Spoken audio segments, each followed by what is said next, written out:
अगले शरीक मुकाबला ग़ुलाम सिद्दीक को मैं दावत दूँगा, तशरीफ़ लाएँ और अपने ख्याल। मिनश्शैतानिर्रजीम बिस्मिल्लाहिर्रहमानिर्रहीम वल अस्र इन्नल इंसाना लफ़ी खुस्र इल्लल्लज़ीना आमनू व अमिलुस्सालिहात सदक़ल्लाहुल अज़ीम व सदक़ रसूलुहुन नबियुल करीम। खीरा न कर सका मुझे जलवे दानिशे फरंग, सुरमा है मेरी आँख का खाके मदीना ओ नजफ़। अज़ीज़ान मोहतरम, मेरे आज का मौज़ूए सुखन उम्मत मुस्लिमा और जदीदियत का फितना है। सामीने किराम, आम तौर पर लोग कि इस्लाम पत्थरों के दौर को पसंद करता है और इस्लाम में जिद्दत पसंदी की कोई गुंजाइश नहीं। हालांकि इस्लाम मुतलक़न जदीदियत के ख़िलाफ़ नहीं। अगर जदीदियत साइंस के मैदान में हो तो इस्लाम उसे न सिर्फ पसंद करता है बल्कि ख़ुद कुरान पाक में अल्लाह सुब्हानहू व तआला ने साइंस में तहक़ीक़ करने और जदीद मालूमात हासिल करने का हुक्म भी दिया है। अल्लाह ताला इरशाद फरमाता है, अल्लज़ीना यज़्कुरूनल्लाह क़ियामन व क़ुऊदन व अला जुनूबिहिम व यतफ़क्करून फ़ी ख़ल्क़िस समावाति वल अर्द।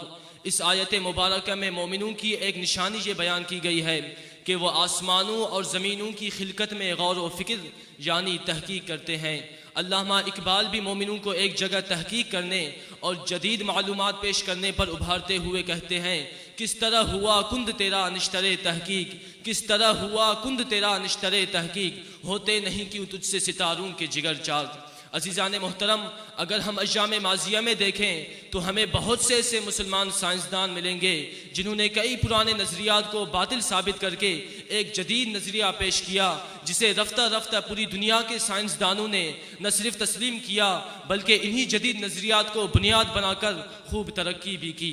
तो इससे ये बात रोज़े रोशन की तरह आया हो जाती है कि इस्लाम न सिर्फ जदीदियत का हामी है बल्कि जदीदियत को पसंद भी करता है। लेकिन हम अक्सर देखते हैं कि उलमाए किराम जदीदियत को एक फितना करार देते हैं और अवामुन्नास को इससे बचने का हुक्म देते हैं। तो ऐसा क्यों? इस सवाल के जवाब की खातिर हम जदीदियत को दो किस्मों में तकसीम करते हैं। नंबर एक, जदीदियत मुतसादिम बिल इस्लाम और नंबर दो, जदीदियत गैर मुतसादिम बिल इस्लाम। जदीदियत गैर मुतसादिम बिल इस्लाम में हर वो नज़रिया जदीद शामिल है जो रियाजी, कीमिया, फल्कियात, माइशत, कारोबार और दीगर साइंसी मैदानों में तहकीक के बाद हासिल किया जाए। कोई भी मजहबी ज़हनियत का हामिल शख्स इस जदीदियत के ख़िलाफ़ नहीं। अलबत्ता जो जदीदियत की पहली किस्म है उसमें हर वो जदीद नज़रिया शामिल है जो इंसान की अखलाकी इक़्तिदारात का कि जब कुफ़ार ने मैदान जंग में मुसलमानों के ख़िलाफ़ तमाम हरबे आजमा लिए और उन्हें यकीन हो गया कि वो मैदान जंग में मुसलमानों को हरा नहीं सकते, तब उन्होंने फ़ैसला किया कि हम मुसलमानों के ख़िलाफ़ फ़िक्री जिहाद करेंगे और उन्हें उनके दीन से बर्जन करेंगे। मग़रिब 20वीं सदी के अवाइल में ही अपने इस नापाक अज़म में काफ़ी हद तक कामयाब हो चुका था। यही वजह है कि इकबाल ने कहा, शौक़े परवाज़ में महजूरे नशेमंद भी हुए, शौक़े परवाज़ में महजूरे नशेमंद भी हुए, बेअमल थे ही जवां दीन से बदजन भी हुए।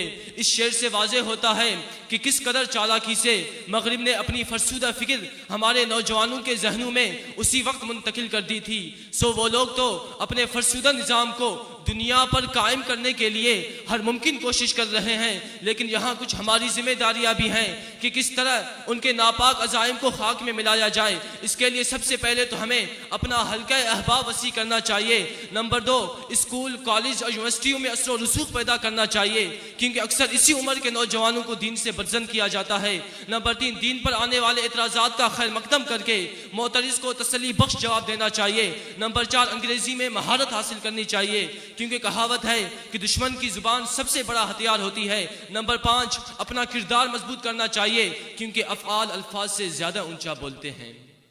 अज़ीज़ान मोहतरम, ये फ़कत चंद तरीके हैं। इसके अलावा हमें इस फितने की सरकूबी के लिए हर मुमकिन कोशिश करनी चाहिए। अल्लाह अज़्ज़ा